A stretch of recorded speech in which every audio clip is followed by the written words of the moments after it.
Comme dans tous les métiers, il y a des étapes indispensables. Hein. Alors, dans tous les métiers, on commence toujours par l'ébauchage. Nous aussi, on a l'ébauchage. La deuxième étape, c'est le doucissage. Et la troisième étape, c'est le polissage.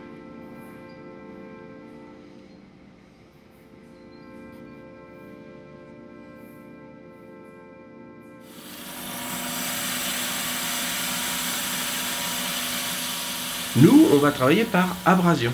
Parce que le verre ne se coupe pas avec un couteau, ni avec un outil très très dur. Hein, il se fait par abrasion.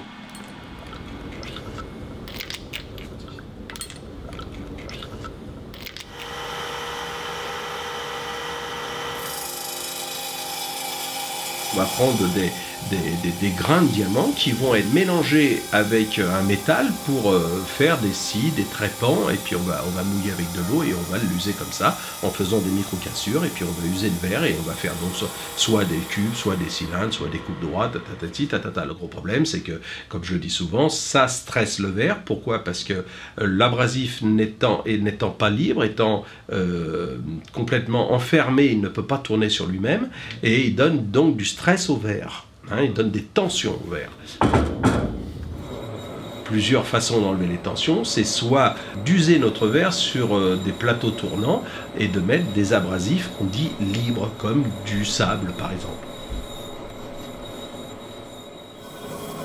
Ce sont des grains qui vont tourner l'un sur l'autre entre le verre et puis le support dur de fonte par exemple, et on va user le verre, hein, et on va enlever ces tensions.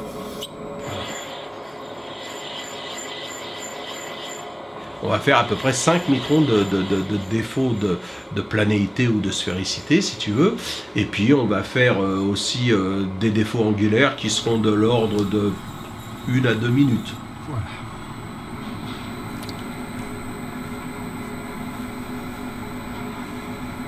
Après, il y a la deuxième étape. La deuxième étape, c'est le doucissage. Le doucissage, c'est toujours comme l'ébauchage, avec des abrasifs libres, mais c'est sur des supports en laiton.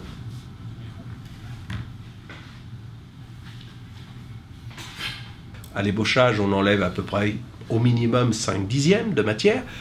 Au doucissage, on va enlever maximum, voire 7/100, c'est tout. Moins du 10e.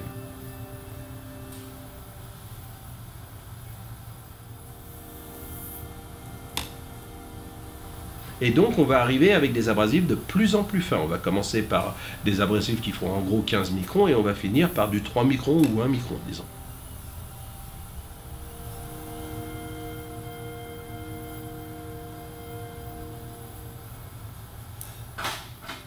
Puis après, l'étape ultime, c'est le polissage. Donc le meilleur des polissages, eh bien, qui se fait toujours comme abrasif de l'oxyde de cérium, de la pierre à briquet calcinée en gros, c'est sur un support de poix tournant. La poix, donc c'est une résine de sapin.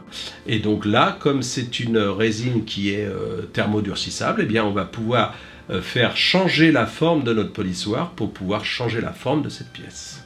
Voilà. Et on contrôle toujours avec des franges d'interférence.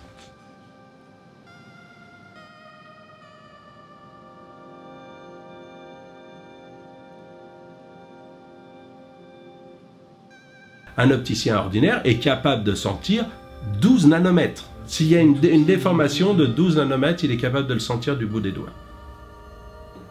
Quand on veut toucher quelque chose réellement par soi-même et puis faire, c'est un peu un métier un peu artistique, hein, c'est vrai, c'est comme un ébéniste qui va être là à ciseler son truc, tu vois. Bon, nous, on touche le verre, on part le verre, mais quand on fait des grandes précisions, il faut qu'on soit à la place de notre surface qui prend sur le polissoir, hein, pour savoir comment elle prend, qu'est-ce que je ressentirais si j'étais à sa place.